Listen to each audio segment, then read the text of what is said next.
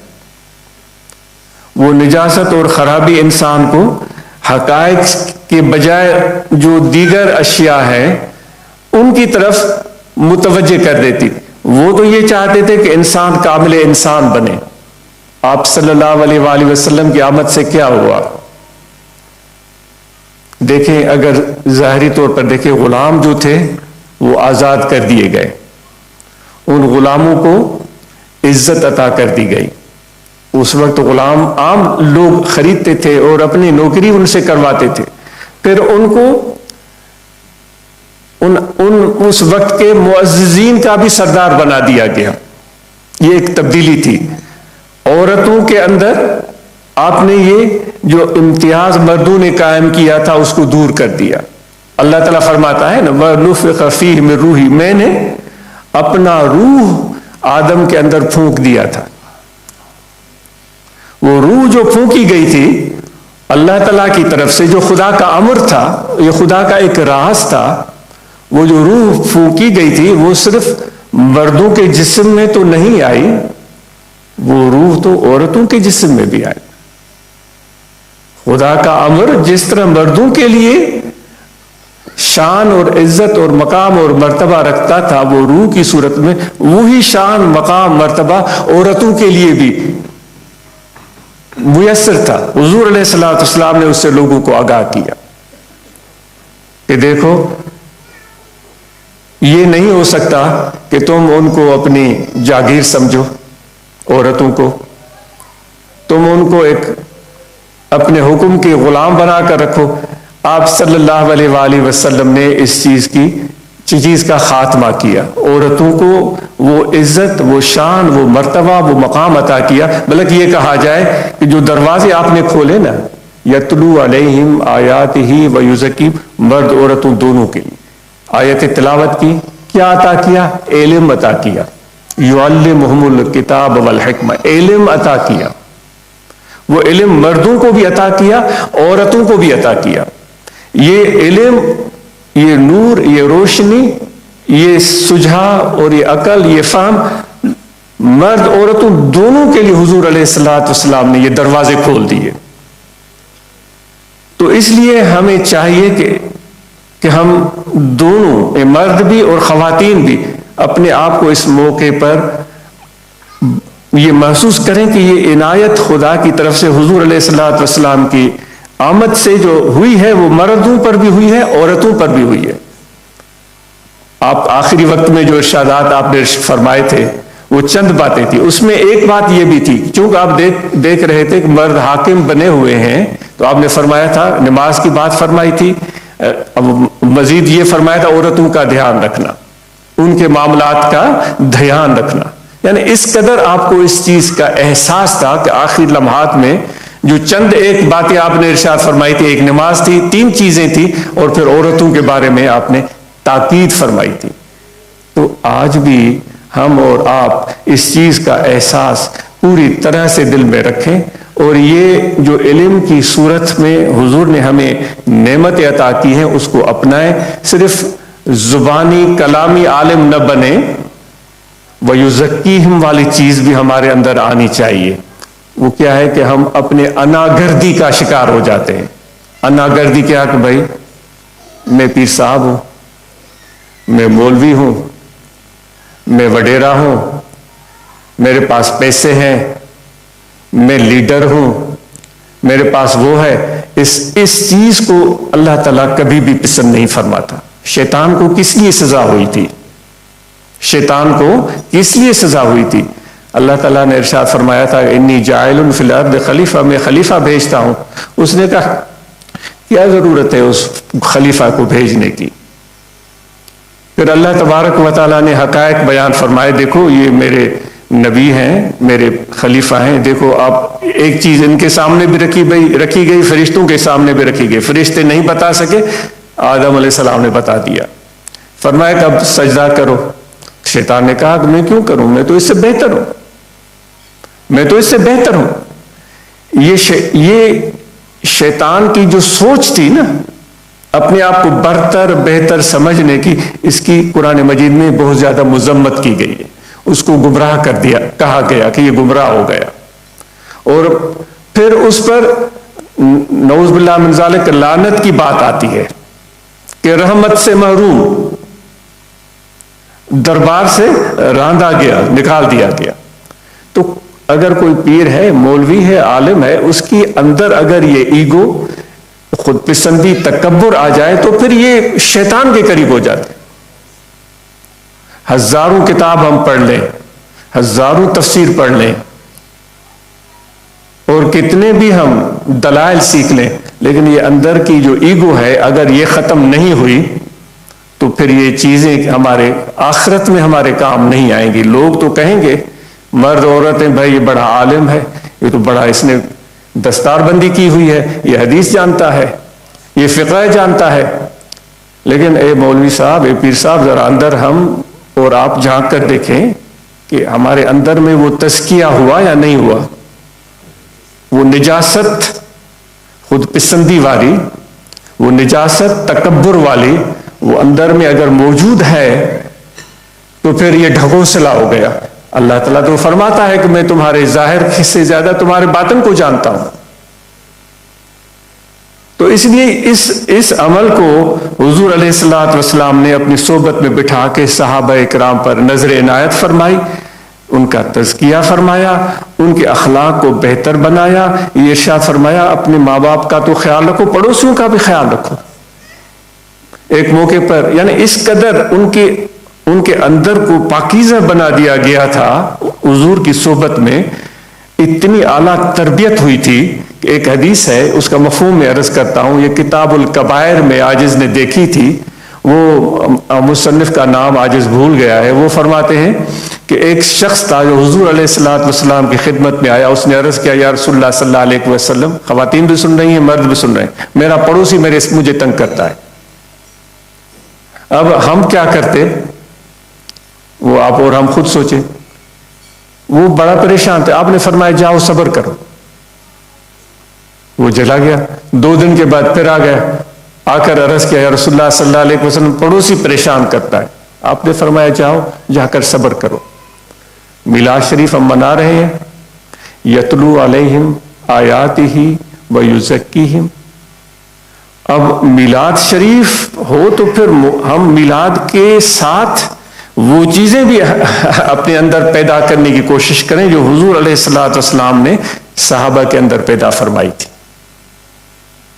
تو اس نے پھر دوبارہ آ کر کہا کہ میرا پڑوسی بہت پریشان کرتا ہے۔ آپ نے فرمایا جاؤ صبر کرو۔ بلا سکتے تھے پڑوسی کو، چاہے وہ مسلم ہو یا نان مسلم ہو، بلا سکتے تھے، اس کو کہہ سکتے تھے بھائی اس کو کیوں پریشان کرتے ہو۔ اب تزکیہ کیا چیز ہے، ایک چھوٹے اس حدیث کے مفہوم سے ہم اور آپ سمجھ سکتے ہیں۔ وہ چلا گیا، کچھ دنوں کے بعد پھر آ گیا، اس نے کہا یا رسول اللہ صلی اللہ علیہ وسلم، پڑوسی نے مجھے ہلکان کیا ہوا ہے، پریشان کرتا ہے۔ آپ نے فرمایا اچھا ایسا ہے، صبر تم سے ہو نہیں رہا ہے، چیز صبر نہیں ہو رہا ہے۔ آپ نے فرمایا پھر اگر صبر نہیں ہو رہا ہے تو گھر کا سامان نکالو، گھر کا سامان جو بھی ضروری ہے نکالو، گلی میں بیٹھ جاؤ، وہاں تو تمہیں پریشان نہیں کرے گا، وہ دیوار ساتھ ہے تو اب وہ تمہیں پھر تنگ کرتا ہے، تو اب گلی میں بیٹھ جاؤ۔ تو بظاہر یہ حیران کن امر ہے، مظلوم بھی یہ ہے، وہ فریاد لے کر آیا ہے، آپ فرما رہے ہیں سامان لے کر گلی میں بیٹھ جاؤ۔ تو وہ بھی حضور کی صحبت میں آتا تھا، اس نے دیکھا نبی کا حکم ہے علیہ الصلوۃ والسلام، اس نے کوئی اس میں تردد نہیں کیا، سامان لے کر گلی میں بیٹھ گیا۔ اب اس کے بچے بھی بیٹھے ہوئے ہیں، وہ بھی بیٹھا ہوا ہے، لوگ آئے اس سے پوچھیں بھائی کیوں بیٹھے ہوئے ہو؟ اس نے کہا کہ میں حضور کی خدمت میں گیا تھا، پڑوسی کے بارے میں نے بات کی تھی، آپ نے صبر کی تلقین فرمائی، پھر میں دوبارہ گیا، آپ نے صبر کی تلقین فرمائی، میں تیسری بار گیا، آپ نے فرمایا صبر کرو تو اچھا ہے، نہیں ہوتا تو گلی میں سامان لے کر بیٹھ جاؤ۔ میں آپ صلی اللہ علیہ وسلم کے فرمان کے مطابق گلی میں بیٹھا ہوا ہوں۔ تو پریشان ہو گئے وہ لوگ جو آنے جانے والے، وہ گئے اس شخص کے دروازے پر، کھٹکھٹایا اور اس کو بلایا، اس کو کہا کہ بھائی اس بھائی کو کیوں آپ نے پریشان کیا ہے؟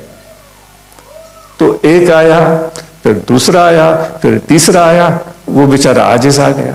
آخر میں وہ چل کر اس کے پاس آیا کہ بھائی مجھے معاف کرو، میں آئندہ کبھی بھی تنگ نہیں کروں گا، آپ خدا کے لیے اپنے گھر میں تشریف لے جاؤ۔ تو وہ اپنے گھر سامان لے کر چلا گیا۔ اب یہ سوچ دیکھیں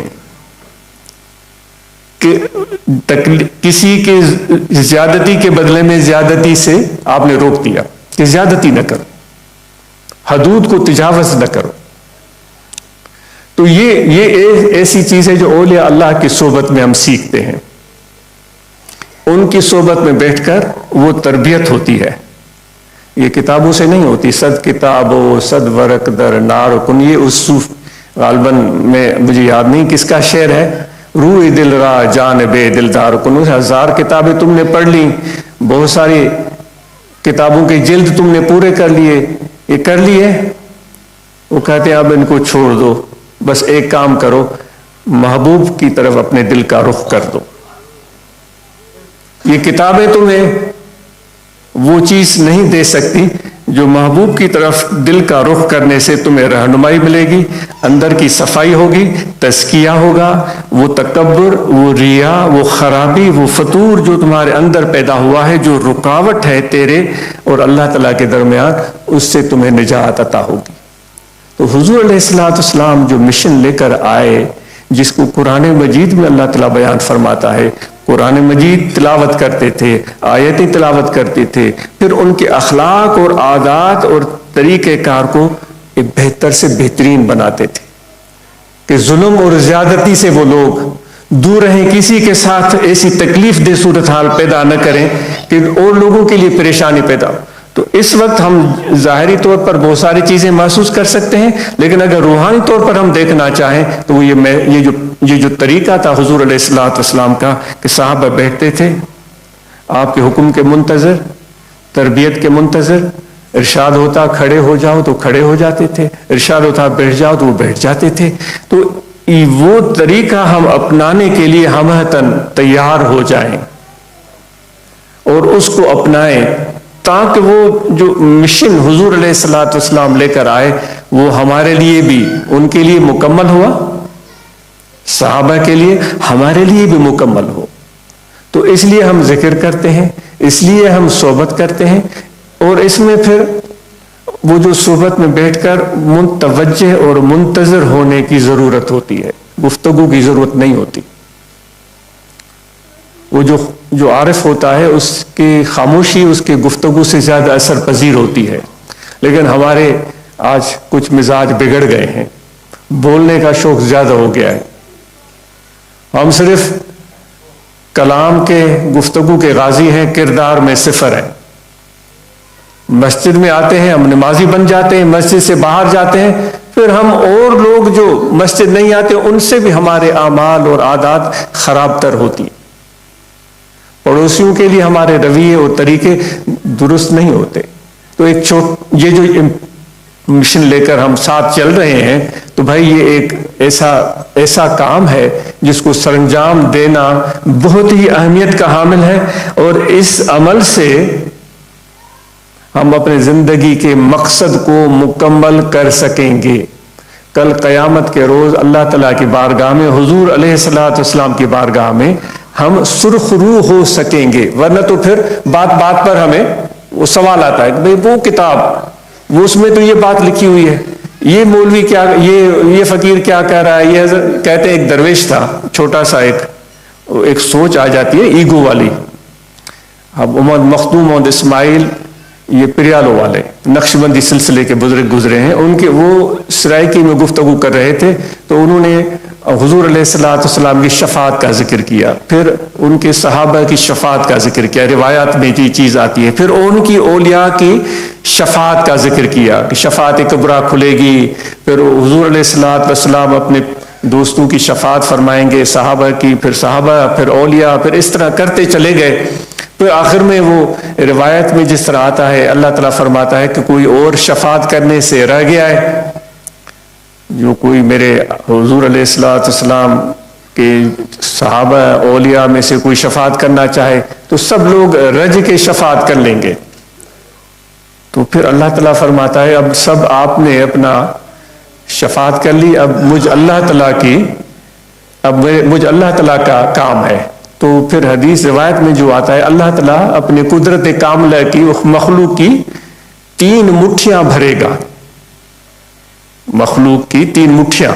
تو پھر اس اللہ کے خدا کے ولی ہوتے ہیں، وہ ان پر رحمت الہی کا غلبہ ہوتا ہے، وہ مخلوق خدا سے محبت کرتے ہیں. پھر انہوں نے فرمایا بھائی دیکھو، خدا کی 1 مٹھی سے بھی کوئی باہر رہ سکتا ہے، 3 مٹھیاں. تو ایک عالم مولوی بیٹھے ہوئے تھے، وہ اٹھ کر وہ فوراً اٹھے، اس نے کہا کہ پھر جہنم وچ کون ویسی. اس کو وہ بے چین ہو گیا، وہ بے چین ہو کر اٹھا، پھر جہنم وچ کون ویسی. آپ نے کوئی توجہ نہیں دی اس کی گفتگو پر، اپنی بات جاری رکھی. پیر صاحب پگاڑوں والے پہلے اس بزرگ کے مریدین میں سے تھے، بعد میں سلسلہ قادریہ میں وہ بیعت ہوئے. جب گفتگو آپ نے ختم کی، پھر آپ نے اس رائے کی میں فرمایا کہ ایک کہہ آکھیا کہ جہنم وچ کون ویسی. آرام سے ہماری گفتگو لچھے دار ہوتی ہے، تھوڑی تیز ہوتی ہے، چبھن والی ہوتی ہے.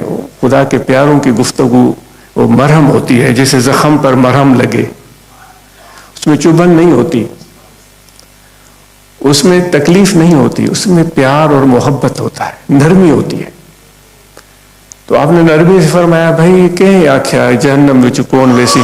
تو وہی مولوی صاحب اٹھ کر کھڑے ہوئے، سے میں آکھیا.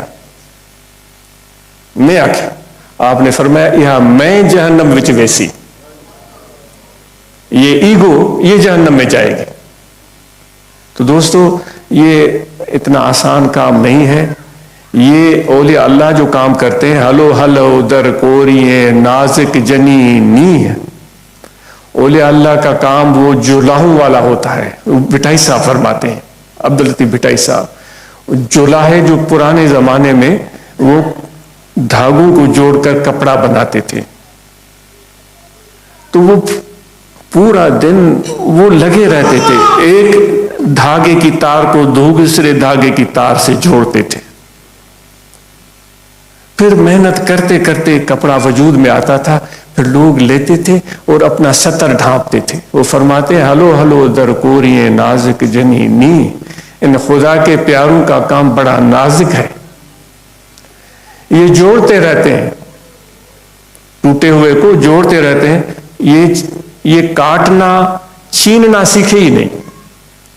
تو دوستو آئیے ہم مل کر اپنے دل کو اللہ کی یاد میں مائل کریں. اور یہاں ڈربی کے دوستوں کو بھی یہ گزارش ہے، اور جو گرد و نواح سے دوست آئے ہوئے ہیں، آپ اور ہم سب مل کر حضور علیہ السلام کے اس پیغام کو پوری طرح سے اپنائیں. یہ صرف لچھے دار گفتگو نہیں، زوردار تقریریں نہیں ہیں. یہ بڑا اہم کام جو ہے وہ کردار سازی کا ہے، جس کے لیے انسان کو اپنے اوپر نظر رکھنی پڑتی ہے. ہم اوروں کو تو دیکھتے ہیں، اپنے اوپر نظر رکھنی ہوتی ہے، اپنے اوپر سخت بننا پڑتا ہے. ہم اوروں پر سخت ہے، یہ صحیح نہیں ہے، وہ صحیح نہیں، اپنے اوپر سختی کرنی پڑتی ہے، اپنے خرابیوں کو دیکھنا پڑتا ہے، ان کو دور کرنے کی جد و جہد کرنی ہوتی ہے. تو اس کے لیے ذکر اللہ ہے. تو بڑی خوشی ہوئی، مسرت ہوئی ان ڈربی کے دوستوں سے مل کر، نوجوانوں کو دیکھ کر. یہ جتنے بھی ہم ہیں ڈربی کے دوست ہیں، یا نیلسن یا سلاؤ یا بولٹن یا کہیں بھی، بھائی الحمدللہ ہم اللہ تعالیٰ کا شکر ہے ہم تھوڑے نہیں ہیں. ہم اللہ تعالیٰ اگر ہم پر راضی ہے تو ہم لاکھوں سے بڑھ کر ہیں. اور ہمیں خواہش ہے ایسے پیاروں کی جو اس چیز کو سمجھے اور ہمارے سفر میں شامل ہوں. وہ جس طرح کہا جاتا ہے کہ بہت بڑی فوج جانے سے پہلے ایک ہراول دستہ جاتا ہے. وہ دوست سے میں نے اس کا ترجمہ پوچھا، اسے بتایا لیڈنگ فارمیشن ہوتی ہے. چھوٹا سا دستہ ہوتا ہے، وہ پہلے راستے بناتا جاتا ہے، وہ پیچھے جو بڑا لشکر آ رہا ہوتا ہے، تو لاکھوں میں ہو سکتا ہے، ان کے راستے بناتا جاتا ہے کہ کیا ہو رہا ہے، پھر وہ جو راستے میں چیزیں ہوتی ہیں وہ ہٹاتا جاتا ہے، پیچھے خبر دے، ان کو پیچھے والوں کو پتہ چلتا ہے کہ آج یہ راستہ کیسا ہے، جانا چاہیے یا نہیں جانا چاہیے۔ یہ نقشبندی سلسلے کے دوستو، آپ ہراول دستہ ہے، آپ لیڈنگ فارمیشن ہے، آپ اپنے اس کردار کو برسرانجام کرنے کی اس کی ذمہ داری ہم محسوس کریں۔ یہ ہمیں اعزاز اپنے مشائخ کی وجہ سے ملا ہے، تو یہ سلسلہ جاری رکھیں، جو آپ نے خدمت کمیونٹی ون کے ذریعے کی ہوئی ہے، اس کو جاری رکھیں اور اپنے کام کو جاری رکھیں۔ ہم اللہ تعالیٰ کی طرف دیکھتے ہیں، مخلوق کی طرف دیکھنے کے بجائے خدا کی طرف دیکھیں۔ تو بہرحال طریقے ذکر یہ ہے کہ یہاں دل ہے، اور وہی تزکیہ نفس کی بات، یہ دل میں توجہ رہے، کھڑے بیٹھے لیٹے سوئے جاگے وضو ہو یا نہ ہو، توجہ رہے، دل ذکر کر رہا ہے اللہ اللہ اللہ اللہ اللہ، کھڑے بیٹھے لیٹے سوئے جاگے وضو ہو یا نہ ہو، اللہ اللہ اللہ اللہ۔ وہی روح کی بات ہو گئی نا، اگر حضور کی آمد ہوئی ہے، ذرا روح اور قلب کو جگا کر پھر محسوس کریں کہ کیا رحمتوں کا نزول ہوا، کیا بخشش کا اعلان ہوا، کیا محبت کا احساس ہوا، کیا مسرتیں اور عنایتیں عطا ہوئیں۔ وہ صرف موئی روٹی والی بات نہ ہو نا، اتنی عزتیں جو ملی ان کی پہچان ہی نہیں ہے۔ وہ سندھی میں بولتے ہیں کہ بھائی گدے کو گلقند کھلانا، گلقند بناتے ہیں وہ پھول کے پتوں سے، پھر اس کو سکھاتے ہیں، پھر ان میں وہ شکر ڈالتے ہیں، پھر وہ شکر تھوڑی تپش پر نرم ہوتی ہے، پھر اس کا رس بنتا ہے، پھر پھول کے جو پتے ہیں اس شکر میں گھلتے جاتے ہیں، پھر وہ گلقند بن جاتا ہے۔ پھر لوگ جب اس کو منہ میں ڈالتے ہیں تو ان کی زبان پر مٹھاس اور ان کے دماغ میں خوشبو آتی ہے، یہ ہے گلقند۔ تو کہتے ہیں بھئی گدے کو گلقند کھلانے کا کیا فائدہ، گدے کو تو پتہ ہی نہیں، وہ کھا لے گا، اس کو کیا پتہ کہ شکر کیا ہوتی ہے اور پھول کیا ہوتا ہے۔ تو اتنے اعزاز عطا ہوئے ہیں، تو اس کے لیے ہمارے اندر وہ روحانیت کا احساس اور دل کی آنکھوں کی اندھاپن کی دور کرنے کی ضرورت ہے۔ تو امید ہے کہ یہ ذکر، توجہ رکھیں دل میں، کھڑے بیٹھے لیٹے سوئے جاگے وضو ہو نہ ہو، یہ دل میں کہ دل ذکر کر رہا ہے اللہ اللہ اللہ اللہ اللہ اللہ، کھڑے بیٹھے لیٹے سوئے جاگے اللہ اللہ۔ یا فیملیز بیٹھی ہوئی ہیں، تو حضور علیہ الصلوۃ والسلام نے ان خاندانوں والوں کو یہ چیز سکھائی تھی کہ بڑوں کی عزت کرو اور چھوٹوں سے پیار کرو۔ یا عورتیں بیٹھی ہوئی ہیں، مرد حضرات بیٹھے ہوئے ہیں، اپنے گھروں میں محبتیں بانٹیں، نظر انداز کریں غلطیوں کو۔ حضور علیہ الصلوۃ والسلام کیا کرتے تھے؟ حریص علیکم بالمؤمنین رؤوف الرحیم، آپ لوگوں پر مہربان ہیں۔ کیا ہم اپنے خاندان والوں پر مہربان نہیں بن سکتے؟ حضور علیہ الصلوۃ والسلام پوری امت، پوری انسانیت پر مہربان ہے، پورے دنیاؤں پر مہربان، رحمت للعالمین ہے، سب پر مہربان ہے، دشمنوں پر بھی مہربان ہے۔ ڈربی والے دوستو، مرد اور عورتوں، کیا ہم اپنے فیملی کے لیے مہربان بن سکتے ہیں؟ آج سوال پوچھتا ہے اپنے آپ سے بھی، آپ سے بھی۔ مہربان بندہ وہ ہوتا ہے جو غلطیوں کو نظر انداز کرتا ہے۔ اگر یک ہنر داری و ہزار عیب، دوست نہ بینت بجز یک ہنر۔ سعدی کہتا ہے کہ اگر تمہارے اندر ہزار عیب ہے، سعدی شیخ شرف الدین مسل الدین شیرازی، گلستان، کبھی موقع ملے آپ کو تو پڑھ کر دیکھیں، تمہارے اندر ہزار خرابیاں ہیں، ایک خوبی ہے، صرف ایک خوبی، ہزار عیب ہے، ایک خوبی۔ جو تم سے پیار کرے گا نا، وہ خامیوں کو دیکھے گا ہی نہیں، تمہاری خوبی دیکھے گا۔ تو ہم خواتین سے، مردوں سے یہ سوال ہے، کیا ہم اپنے گھر میں، اپنے گھر کے افراد پر مہربان بن سکتے ہیں؟ حضور علیہ الصلوۃ والسلام کی پیروی میں، حریص علیکم بالمؤمنین رؤوف الرحیم، کیا ہم ان کو عزت دے سکتے ہیں؟ باہر عزت دیتے ہیں، کوئی جس طرح کوئی ہمیں وہ بات احساس کی ہے نا، اگر کوئی یہاں چودھری ہوتا، کوئی یہاں کا منسٹر ہوتا، کوئی پرائم منسٹر ہوتا، کوئی پارلیمنٹ کا ممبر ہوتا، ہم سب کا رویہ تبدیل ہو جاتا. ہمیں ہمیشہ جوتی بھی نہ ملتی، بھائی وہ آ گئے ہیں، وہ آ گئے ہیں، ہم اس کے آگے بچھے جاتے. پتہ نہیں وہ کچھ دیتا بھی یا نہ دیتا، کم از کم ایک سیلفی ہو جائے. اب سیلفی ایک دن 2 دن لوگ دیکھیں گے، ہزاروں سیلفیاں پھرتی ہیں. وہ جنگل میں مور ناچا کس نے دیکھا؟ وہ تو دریا ہے، سوشل میڈیا، تصویروں کا ہجوم ہے، کوئی خاتمہ ہی نہیں. ایک سیلفی ہو گئی، 10 آدمیوں نے لائک کیا، میں خوش ہو گیا، بابا بھائی مجھے 10 لوگوں نے لائک کیا ہے. یہ ہمارا آج کل کا طریقہ شاید ہو. وہ لوگ بھول گئے، پھر کوئی اور. لیکن اگر اپنے گھر میں اپنے محبت اور مہربانی کا سلوک اختیار کیا اور ان کو شفقت اور پیار دیا تو یہ ایک دیر پا اثر چھوڑے گا. وہ بیٹے نے آپ کے ساتھ، وہ پرائم منسٹر کتنا ٹائم آپ کے ساتھ گزارے گا؟ وہ منسٹر، وہ پارلیمنٹ ممبر کتنا ٹائم آپ کے ساتھ گزارے گا؟ آج ہیں، کل دوسرے آ جائیں گے. پھر وہ کسی گروسری شاپ پر وہ منسٹر صاحب سبزی خرید رہے ہوں گے، مچھلی لے رہے ہوں گے، آپ دیکھیں گے یوں کر کے چلے جائیں گے، بھائی یہ تو اب گیا کام سے، یہ تھوڑے ہے پاور میں. پھر اس سے وہ سیلفی بھی نہیں بنوائیں گے، اس سے ہاتھ بھی شاید نہ ملائیں.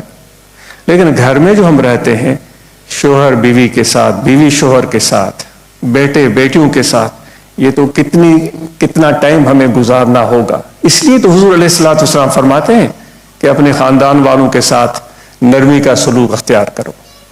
امید ہے کہ ہم ذکر کریں گے اور مراقبہ کا اہتمام ہوگا اور تسلسل کے ساتھ ہو. جو بھی حال ہو، دل چاہے نہ چاہے، اس میں صحبت میں آئیں، بیٹھیں. یہ ضروری ہے. ہم زیر تربیت ہیں، ہمارے اوپر کام ہو رہا ہے اس اللہ تعالیٰ کے ذکر کی صورت میں اور ان حضور علیہ الصلوۃ والسلام کے فیض کی صورت میں ہم زیر تربیت ہیں. کیا خیال ہے آپ کا اگر یہ اس کی دیواریں کھڑی کر کے چھت میں ڈال دیں اور اس بلڈنگ کو ایسے چھوڑ دیتے، آج ہم اس میں بیٹھے ہوتے؟ نہیں بیٹھے ہوتے. تو ابھی ہماری تکمیل ہونی ہے. تو اس لیے اس صحبت کو جاری رکھیں، آنا جانا جاری رکھیں، رابطہ رکھیں اور اپنے بچوں کو، اپنے فیملی کو بھی اس چیز سے آگاہ کریں اور مراقبہ کریں. اور ہم نماز کی پابندی کریں، رمضان کے روزے رکھیں، زکوٰۃ جس پر واجب ہے وہ زکوٰۃ ادا کریں، جن پر حج فرض ہے وہ حج ادا کریں. اور پھر دعا ہے آپ سب جتنے احباب، خواتین، مرد آئے ہیں، اللہ تعالیٰ آپ کو برکتی عطا فرمائے. حضور علیہ الصلوۃ والسلام کی شفاعت اور ان کی شفقت اور ان کی رأفت، ان کی رحمت ہم سب کو عطا ہو. ہمارے اندر میں اور زیادہ کشادگی پیدا ہو، عفو اور درگزر پیدا ہو، برداشت پیدا ہو. ہم ایک دوسرے کا خیال رکھیں، اچھی نظر سے دیکھیں اور ہم اپنے گناہوں کو محسوس کریں، اوروں کے گناہوں کو نظر انداز کریں. اللہ تعالیٰ ان احباب کی اس محنت کو قبول کرے جنہوں نے یہ محنت کی. اتنا اچھا پروگرام سجایا، نوجوانوں کو دیکھ کر مسرت ہوئی. نوجوانوں سے بڑی توقعات ہیں اور ان کے روشن چہرے دیکھ کر حوصلہ بڑھ جاتا ہے. یہ کمیونٹی ڈربی کی اور ہمارے یو کے کی انشاءاللہ مثالی کام کر کے دکھائیں گے یہ نوجوان. آپ سب کا بہت شکریہ. جزاکم اللہ خیر.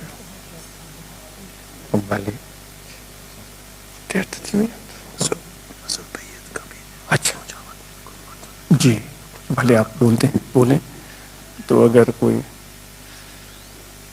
یہ تھوڑی دیر مراقبہ بھی ہوگا، بس زیادہ ٹائم نہیں لگے گا. اور یہ دوست کہہ رہے ہیں کہ کچھ احباب بیعت ہونا چاہتے ہیں تو یہ آپ کی پسند ہے، اور دعائیں پڑھنا چاہیں تو بیعت کی نیت سے پڑھ سکتے ہیں اور توبہ کی نیت سے بھی پڑھ سکتے ہیں. تو جو پڑھنا چاہیں وہ دعائیں پڑھیں. بسم اللہ الرحمن الرحیم. بسم اللہ الرحمن الرحیم. آمنت باللہ وملائکتہ وکتبہ ورسلہ والیوم الآخر والقدر خیرہ وشرہ من اللہ تعالی والبعث بعد الموت. اشہد ان لا الہ الا اللہ وحدہ لا شریک لہ واشہد ان محمدا عبدہ ورسولہ. استغفر اللہ تعالی ربی من کل ذنب واتوب الیہ.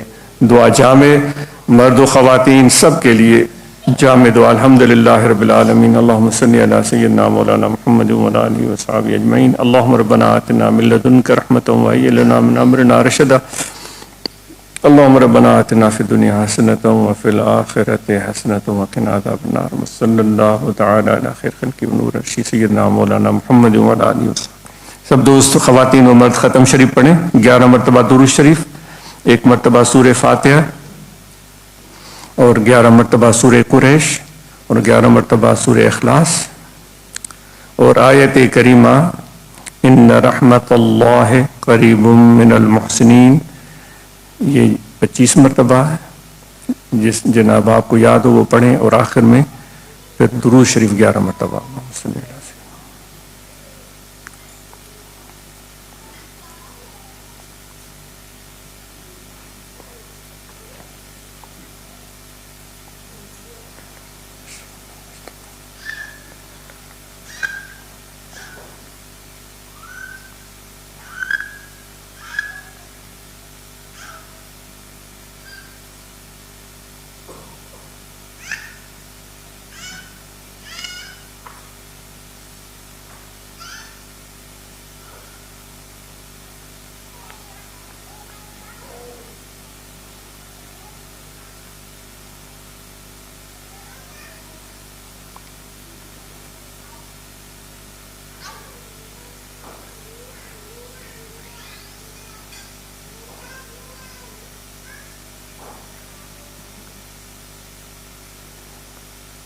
یہ ہم روزانہ ختم شریف گھر میں پڑھیں اور کچھ لمحوں کے لیے مرد ہوں یا خواتین ہوں جائے نماز پر یا کوئی بھی اپنے بیڈ پر کسی بھی جگہ، کیونکہ ذکر کے لیے کوئی شرط نہیں ہے. قلبی ذکر جو آپ نے سیکھا ہے، کھڑے بیٹھے لیٹے سوئے جاگے وضو ہو یا نہ ہو، یہ ہر وقت دل کا توجہ اللہ تعالیٰ کی ذات کی طرف اور ذکر کا ورد جاری رہے. اللہ اللہ اللہ اللہ اللہ، یہ ورد دل کو کرانا ہے.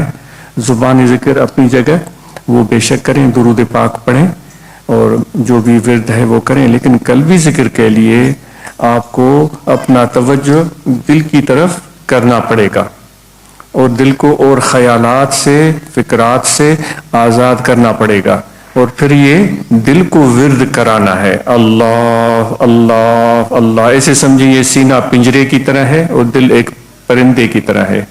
وہ اس پنجرے میں وہ پرندہ دل والا بول رہا ہے اللہ اللہ اللہ اللہ. یہ مشق کریں، یہ مشق کریں، کیونکہ ذکر جو ہے نا وہ دل کو سکون بخشتا ہے. جیسے کہ ایک آپ کبھی خواتین اور مرد کسی ندی کے کنارے جائیں اور وہ ندی صاف شفاف پانی سے لبریز ہو، اس کے چاروں طرف گھاس ہو، سرسبز ہو، تو تھوڑی دیر کے لیے آپ اس ندی کی طرف اپنی آنکھیں اٹھائیں، اس کو دیکھیں. ہوا بھی نہیں ہو، ہوا بھی نہیں ہو، بالکل سکوت اور سکون ہو.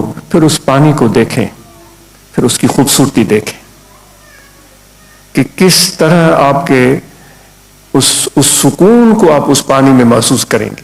تو اللہ تعالیٰ کا ذکر اس دل میں وہ کیفیت پیدا کر دیتا ہے. الا بذکر اللہ تطمئن القلوب، آگاہ ہو جاؤ، کوئی چیز بھی اللہ تعالیٰ کے ذکر کے بغیر دلوں کو سکون نہیں دیتی.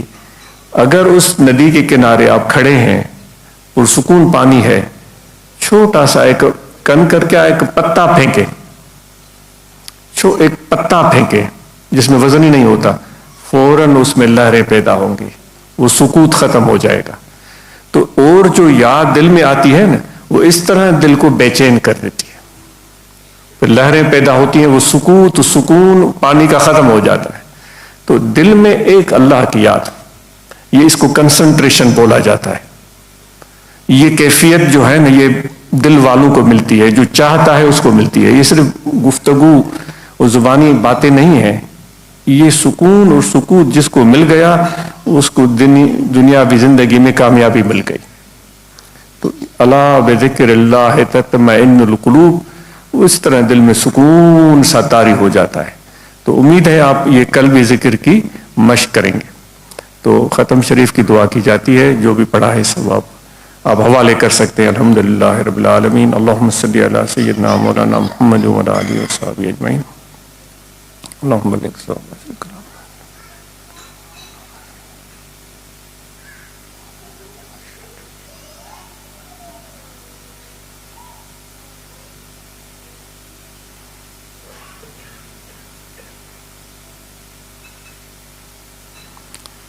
اللهم اتنا من فيوزاتهم، اللهم اتنا من فيوزاتهم، اللهم اتنا من فيوزاتهم واهدنا سبيل الرشاد. صلی اللہ تعالی علی خیر محمد وعلی آلہ وصحبہ. تھوڑی دیر کے لیے آنکھیں بند کر لیں اور گردن جھکا لیں. دل کو سب خیالات سے بالکل فارغ کر دیں. ایسے سمجھیں کچھ بھی نہیں ہے، نہ زمین نہ آسمان، ہر چیز بھول جائیں. بس اللہ تعالیٰ کی ذات پاک موجود ہے، دل میں ذکر ہو رہا ہے اللہ اللہ اللہ. حضور نبی پاک علیہ الصلوۃ والسلام کا وہ فیض، مشائخ نقشبند کے توسل سے وہ نور، وہ روشنی مرشد کامل کے سینے سے ہمارے دلوں میں آ رہا ہے. دل روشن اور منور ہو رہے ہیں. یہ دل میں فیض کا انتظار کرنا پڑے گا اور ذکر کا ورد اللہ اللہ اللہ. یہ خواتین و مرد اس مراقبے کے دوران یہ کوشش کریں گے اللہ اللہ اللہ. اور تسبیح کو ہمارے قریب کے مشائخ نے صرف یاد دہانی کے لیے رائج کیا ہے، کیونکہ وہ جیسے آنکھ بند کرتے ہیں پھر وہ یادیں ہمیں گھیر لیتی ہیں، وہ کام، یہ چیز، وہ چیز. تو یہ آپ کو یاد دلائے گا کہ دل کا خیال منتشر نہ ہو اللہ اللہ. اور آج یہ انکساری ہو، دل میں اپنے عیبوں کو یاد کرتے ہوئے انکساری ہو. تو میں جتنی عاجزی انکساری رکھوں گا اتنا ہی رحمت کا نزول ہوگا. اور تھوڑی اس میں قرآن مجید کی آیتیں پڑھی جائیں گی، کچھ نعتیہ کلام، کچھ نصیحت کے، محبت کے اشعار، تاکہ ہمارے شوق میں، محبت میں اضافہ ہو. تو مراقبہ کریں، آنکھیں بند کر لیں اور دل کی طرف توجہ کریں. اللہ اللہ اللہ. اعوذ باللہ من الشیطان الرجیم. بسم اللہ الرحمن الرحیم. والعصر ان الانسان لفی خسر الا الذین آمنوا وعملوا الصالحات وتواصوا بالحق وتواصوا بالصبر. آمنت باللہ صدق اللہ مولانا العظیم وصدق رسولہ النبی الکریم.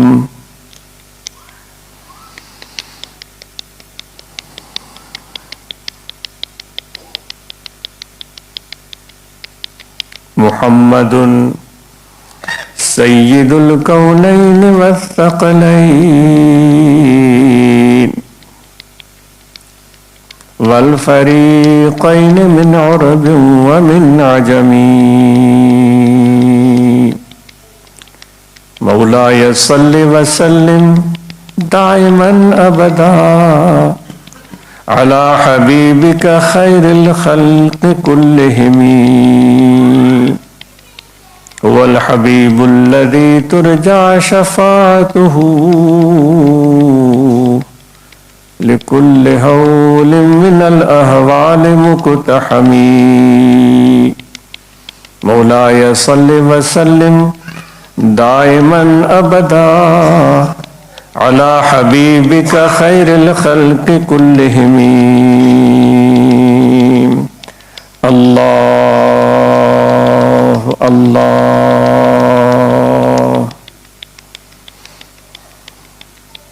جو لب چولے شکر گھولے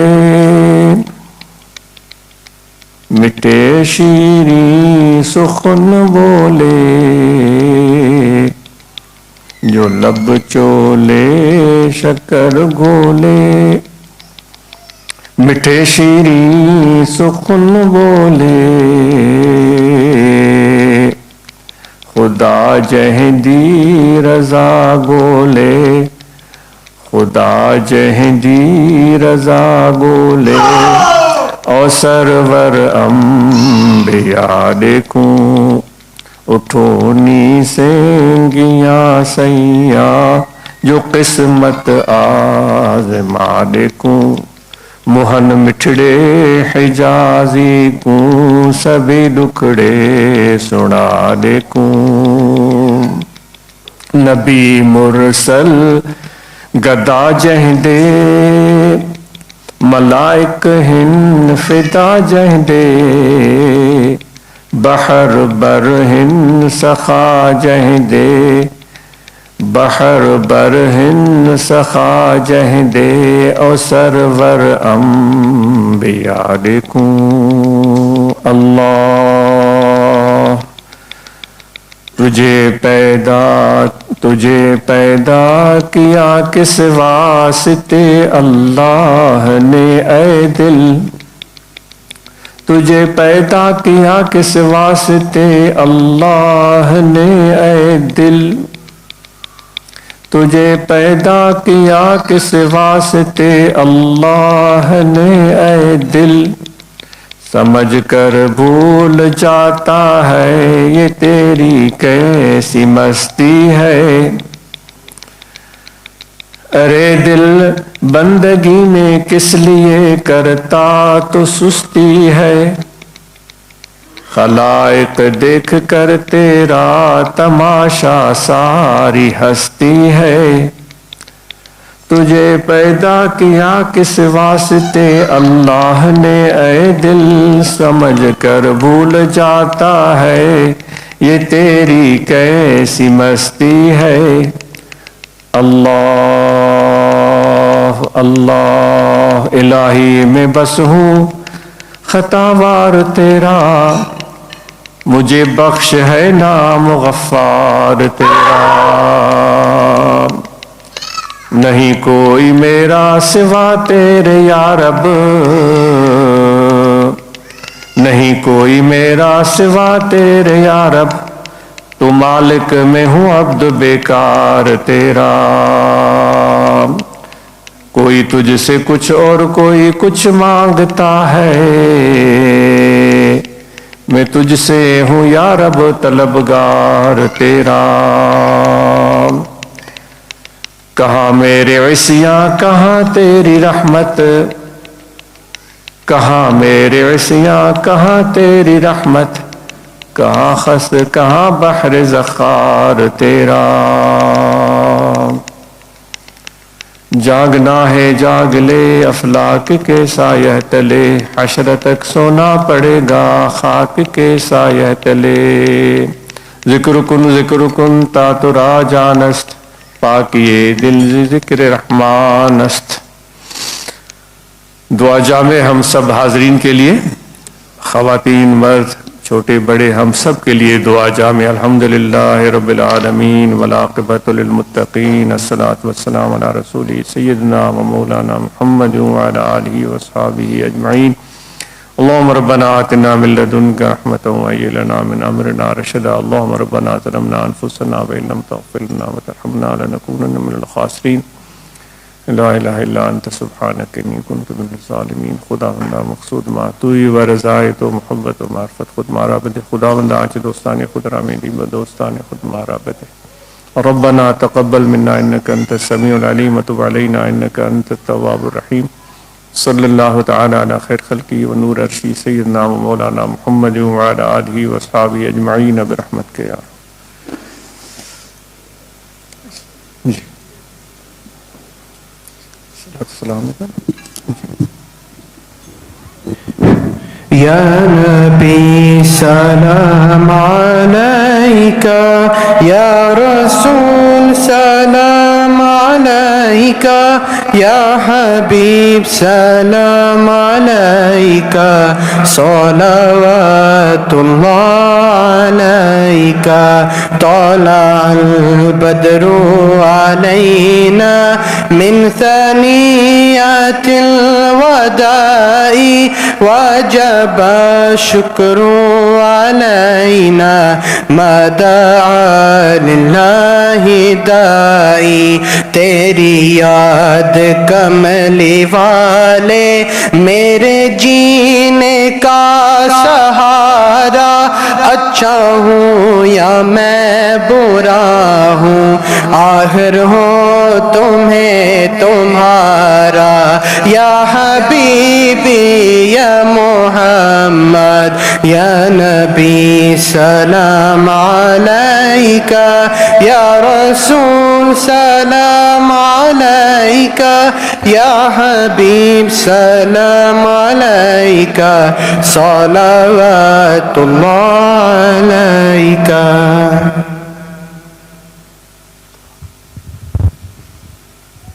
Jazakallah.